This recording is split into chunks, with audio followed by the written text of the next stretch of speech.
Before we talk a little bit more about accumulation functions, let's make sure that we understand the relationship between a function, its derivative, and its second derivative. So if we have a normal function, f, then there are kind of 6 things we can tell about it. We can tell where it's positive or above the x-axis. We can tell where it's negative or below the x-axis. We can tell where it's increasing, which means the slope is positive. Decreasing means the slope is negative. We can tell where it's concave up or takes on this shape, or concave down, which takes on this shape. So if that's what we know about f, what we know about the derivative of f, if f is increasing, that means our slope is positive. If f is decreasing, that means our slope is negative. If f is concave up, that means our derivative is increasing. The slope is getting steeper and steeper. If or I guess I should say more positive and more positive. If f is concave down, then we know that our derivative function is decreasing. And then lastly, with the second derivative, which we won't deal much with in this lesson, if concave up means that the second derivative is positive and concave down means the second derivative is negative. What gets a little bit confusing now that we're talking about integrals, which are basically antiderivatives, is now we call this middle function f, and we call the original function, most of the time we call it a capital F. Sometimes we have a new name for it altogether, but that's what makes this a little bit confusing. What you have to keep in mind through all of this is that when we are taking the integral of something, we're really taking the antiderivative. We're thinking in reverse. So let's go to example number 3, where we had to make an XY chart for capital F of X, which is the integral of f of t, where this is the graph f of t. And so our XY chart comes from finding the area under the curve at each one of those points. So at 0, that's where our graph starts, we have no area there. So our area would be 0. And actually, instead of labeling that y, I'm going to label that capital F of X. Okay, and then at 1, from 0 to 1, underneath that curve, we have an area of 0.5. From 0 to 2, we have an area of 2. From 0 to 3, we have an area of 4.5. From 0 to 4, we have an area of 8. So let me pause and just remind you, so like basically if we took the area from 0 to 4, that creates a triangle, and we find the triangle by taking 1/2 base times height. The base of our triangle is 4, the height of our triangle is 4, so 1/2 of base times height, in this case would be 8. So that's where we're getting all these numbers. We're finding the area from 0 to the number we're at. 5, the area would be 11, and we could just find the area of this little section and add that on to 8, or we could find the area in total from 0 to 5. At 6, we have an area of 12, but then after 6, now our area is going to start going down, because when the graph dips underneath the x-axis, now we are subtracting area. Our accumulation is going to go down. So when we get to 7, we're actually going to subtract the area from 6 to 7 from what we just had, which was 12. And we get 11.25. I'm running out of room here a little bit. 8, we get 9. We have to subtract a little bit more. At 9, we get 6.75. And then at 10, now we have a total area of 6. So what we have, this was f of t. Let me label that black, our original function. What we have is the area from 0 to 6 was 12 total. The area from 6 to 10 is 6 total, but it's negative because it's underneath the x-axis. So our total change here is 6.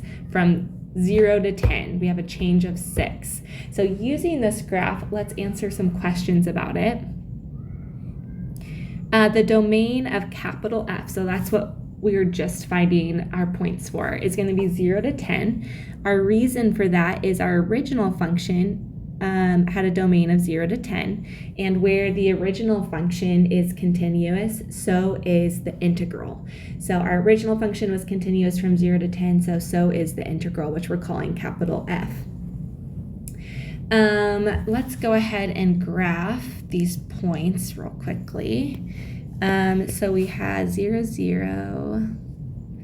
I'm just going to pause this and do it real fast. So here's what our graph of capital F looks like. So remember, in this case, f of t, which is our original, is actually the derivative of this one that we just found. So if we're looking at our graph, like at this point 6, our derivative function, our slope function, is going from positive to negative, above the x-axis to below the x-axis. So if you look at that chart we created earlier, if our derivative function is going from positive to negative, then our antiderivative, our original function, would be going from increasing to decreasing, and that's what creates a local max. So that's why when we graph capital F of t, we have a local max there at 6. So let's use this graph now to help us answer some questions about capital F of t, or some more questions. The 0 of f was at 0 because where we started, and in this case our interval starts at 0, there's no area to accumulate, so it's 0. The total change talks about what was the value of our function at the endpoints, and then subtract them to figure out the total change. So we ended at 6, we started at 0, so our total change in capital F was 6. F, how does the total change in F compare to the net area bounded by the graph of the function in the x-axis? Well, that's going to be the same. And we just talked about that. So our total change is talking about the area between the curves. So because we're subtracting when it goes underneath the x-axis, we're really finding the displacement, and that's going to be our kind of net gain at the end. So our net gain kind of we find by taking the two endpoints and then subtracting them, and that's going to equal our total area. What is the maximum value of capital F? So that's what we just found. That's going to be found at 6, because remember, at 6 is where it changes, the derivative changes from positive to negative. So our capital F is changing from increasing to decreasing. So our maximum value is 12. We can also just look at the graph and see that. And it happens at x equals 6 because the derivative went from positive to negative. And then the range of F. So our lowest area never dipped below 0. Even though we started subtracting area at the end, we never subtracted more than we had. So we started at 0, and then our maximum area was 12. So our range would be 0 to 12. Okay, now we're going to consider a new function, and we're going to call this one g of x. So g of x is really similar to capital F of x. The difference is our starting point. We are no longer starting at 0, we're starting at 3. That's our starting place. So that means if we're starting at 3, that's going to be where g has a 0, because we haven't accumulated any area yet. So if I go to graph this, when I graph my g of x will start right here at 3. Or I should say the 0 is at 3. It doesn't mean that it starts there. So our domain is always going to be the same as the domain of the original function, or lowercase f of t. So because our lowercase f is continuous from 0 to 10, so is capital G of x. So I can still calculate g of 0 it just looks a little funky. So if I had g of 0, which equals the area basically from 3 to 0 of f of t, well, that's kind of funky because now we're moving to the left. So whenever you're moving to the left instead of the right, and we'll talk about this a little bit later too, we're basically going to take the opposite of what the area is from 0 to 3 of f of t. And we know what the area was from 0 to 3 if we look at our xy chart, and I'll end up making an xy chart for g of x too. So from 0 to 3, we had an area of 4.5. So now we're going to have an area of negative 4.5.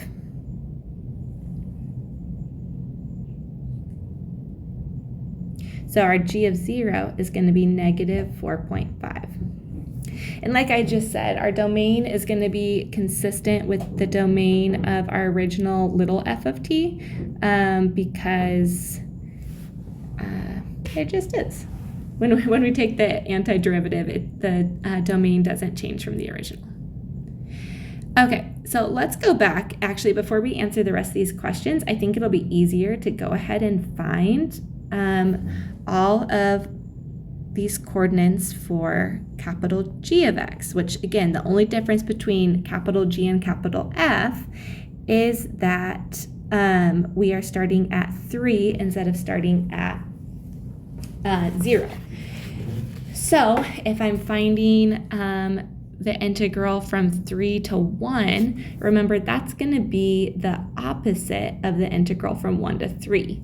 So if we look at our area from 1 to 3, or you can go back to our original f of t over here and calculate the area from 1 to 3, which that's a trapezoid. So we could calculate the area from 1 to 3 and then just make it negative. Or we can use capital F, which we already found. From 1 to 3, we have an area of 4, because to go from 0.5 to 4.5, that's 4. So that means at 1, our area accumulation is negative 4. And again, we could use this little trapezoid to do that. So we have a height. Our bases are 1 and 3. Our height is 2. 1 plus 3 times 2. If we take half of that, we get 4. But we had to make it negative because we're going from 3 to 1 instead of from 1 to 3.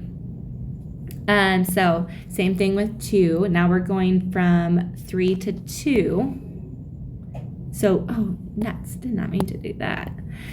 So from 3 to 2, we can use our graph to calculate that. Oh, no.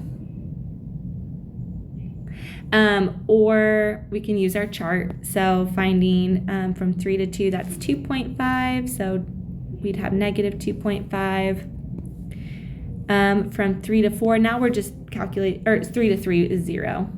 3 to 4, now we're just calculating positive area because we're moving toward the right. So from 3 to 4, we can find that area, or we can again use capital F of x to get 3.5.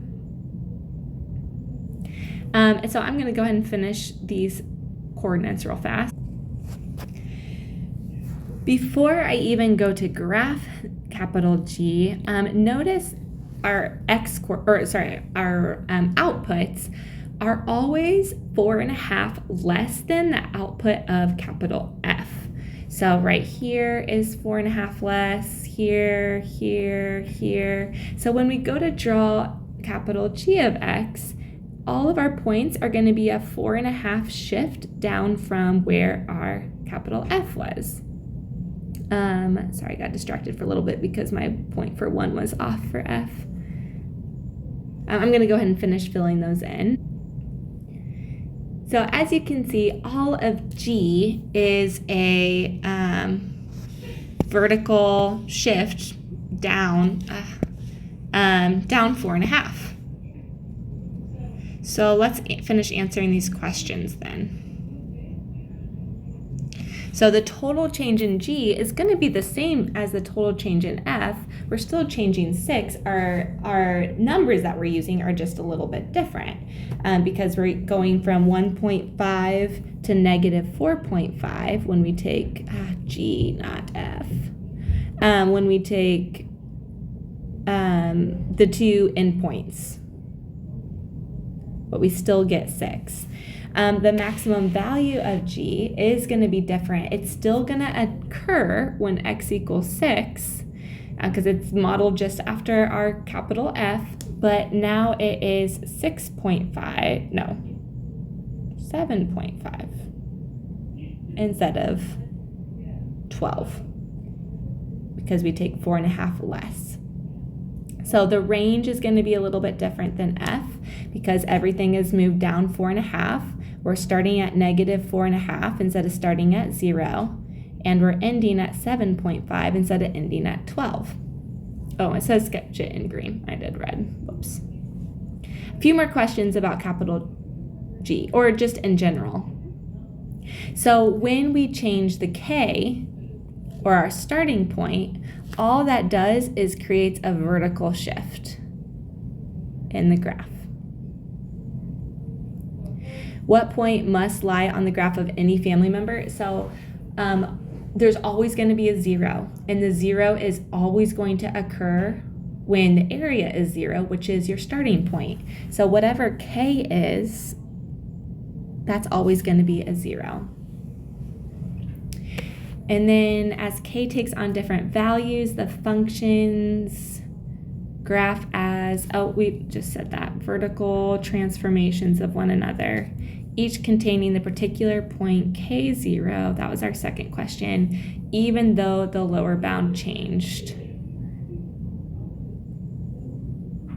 Yes. I think the answer to that is just yes. Okay. Next example,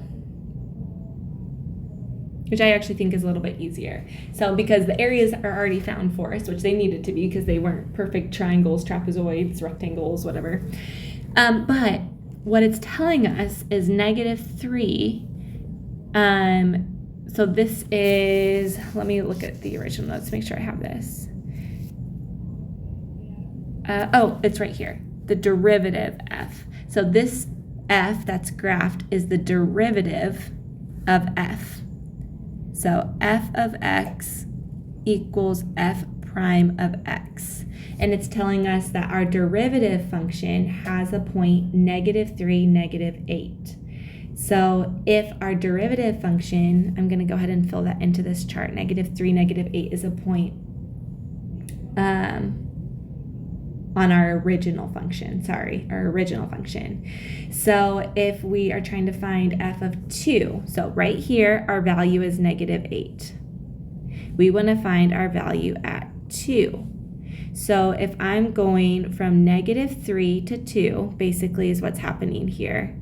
I need to add 10 and 26. Like if I were to write this as an integral, what it would say is we know what our value is at -3. So we're really going from, oh my goodness sakes, we're going from -3 to 2 of the original function. So at -3, we know the value is -8. Now we're adding 10 and we're adding 26 because that's how much area got added between -3 and 2 where we want to find. So our answer would be 28. So that's another point that we know now. Basically, let me put this in simple terms. Basically, if you're finding area to the left, you're going to be subtracting area. If you're moving to the left, subtract area. And if you move to the right, you add area. So we know what the value is at -3. From -3 to 2, we're moving to the right. That's why we add the 10 and the 26. So same thing with the 6. We know what it is at -3. Well, really, now we know what it is at 2. At 2, it's 28. And so we're starting at 2. We're going to subtract the 8 because that goes underneath the x-axis. And then we're going to add the 14. And now we're at 6. So we would have 34. And then f of negative 5, so from here we're going to the left from a point that we know. So we know negative 8, we're moving to the left, and our area from negative 3, which we know, to negative 5 is positive 18, but we're subtracting it because we're moving to the left. So negative 8 minus 18, so our value at negative 5 would have been a negative 26. So let's find a couple more. Oh, goodness. While we're at it. So if we're going to find negative 1, at negative 3 we know is negative 8. Negative 1 is to the right of that, and we're adding 10 to get there. So that would be 2. And then now we know that this value at 1 is 2, and we're going all the way to 4. So we're going to add 26, and we're going to subtract 8. So 28 minus 8 is 20. That gives us another point for our capital F. Hopefully that made sense. Okay. Let's graph it. Since I made it, let's just go ahead and do that real fast. So negative 5, negative 2, negative 3, negative... Oh, that's not right. Hold on. I'll just pause it while I... All right, for all of these questions, we have to keep in mind that f of t, our original, is the derivative of f.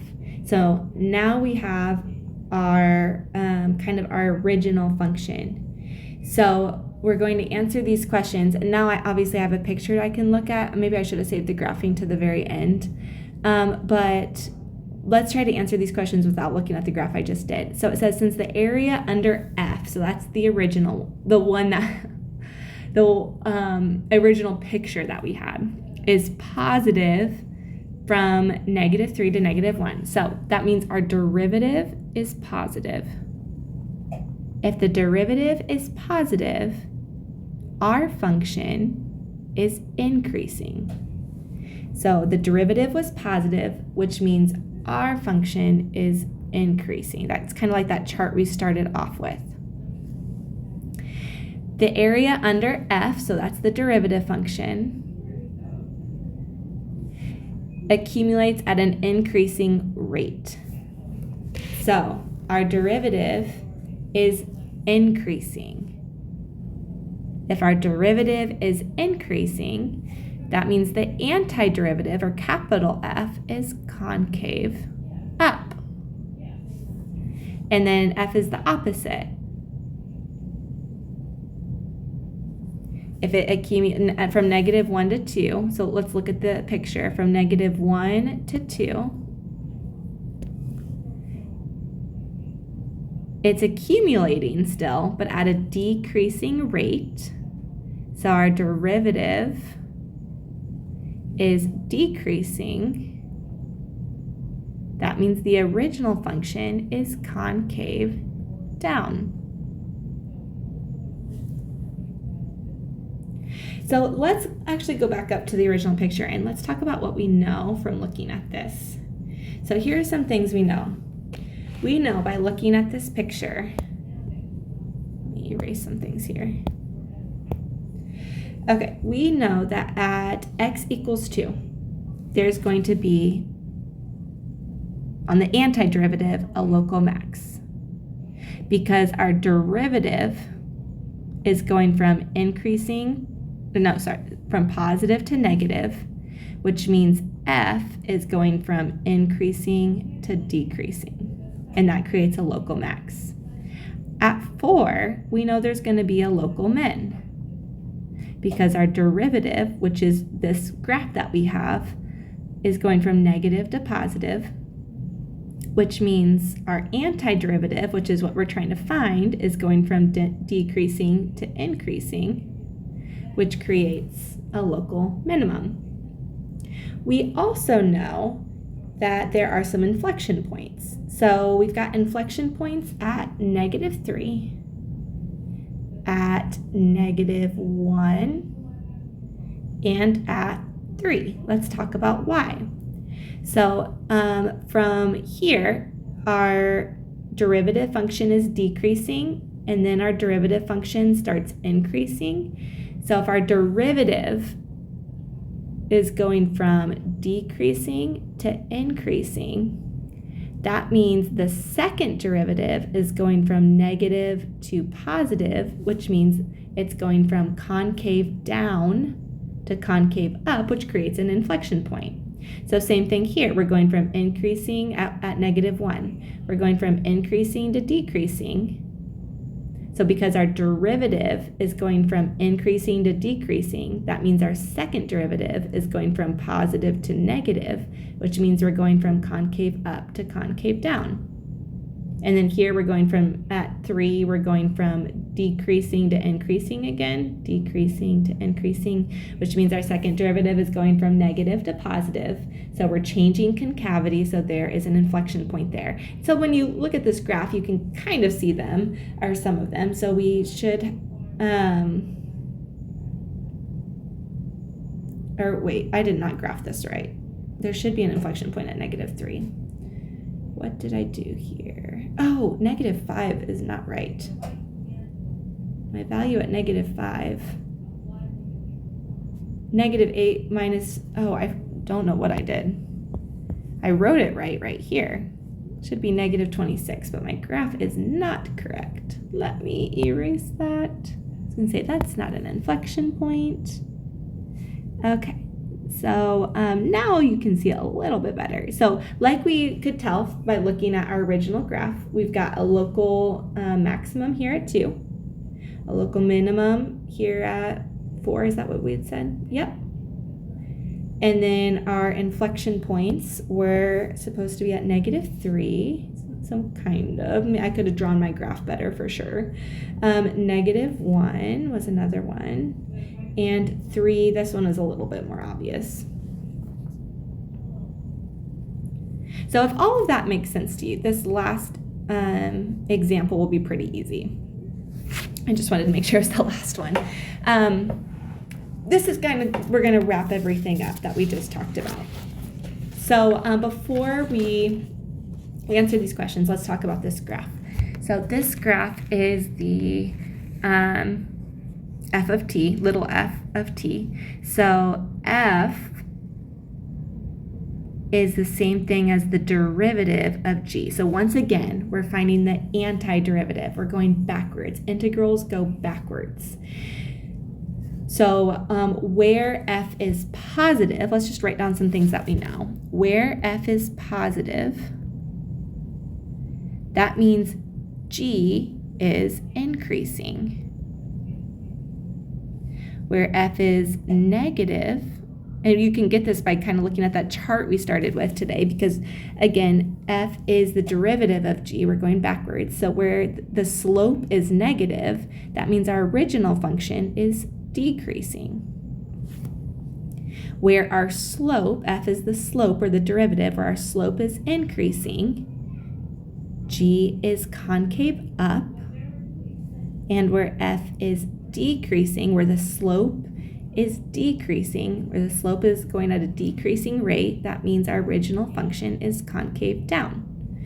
And that should help us answer all of these questions. So let's actually talk about this graph a little bit more. So where there are zeros, so if our slope is going from negative to positive, below the x-axis to above the x-axis, that means our graph is going to have extrema. So zeros are extrema. So this one, because we're going from decreasing to increasing, this would be a local max here at 0. Or sorry, I drew local min and said local max. And then because we're going from positive to negative, we're going from increasing to decreasing. So over here at 8, we have a local max. Where there is an extrema, so over here at 4, our graph is going from, our derivative is going from increasing to decreasing, which means we are changing concavity. So that's going to be a point of inflection for our original graph. Try not to glaze over this. This is really important, is how they all go together. So now let's answer this question. So if f is positive, that's the derivative. If the slope is positive, g is increasing. F changes sign, so it changes sign at 0 and 8. I guess we can, I don't know. We'll do 0. It changes sign at x equals 0, so g has a relative minimum there, because f goes from negative to positive. So we're going from decreasing to increasing. G is decreasing where f is negative. So if the slope is negative, remember f is the slope. If the slope is negative, that means our function is decreasing. And it's negative from less than 0 and greater than 8. It's increasing. So little f is increasing when the derivative of f, which is g, is positive, and that happens from 0 to 8.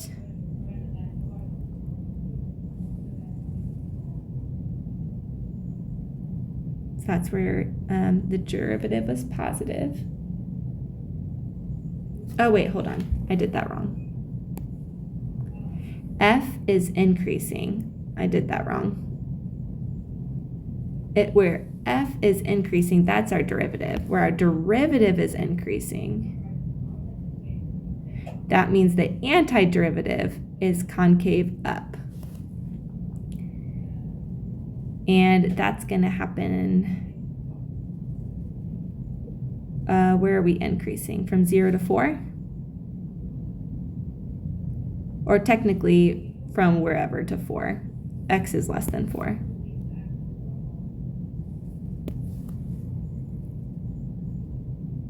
In concave up.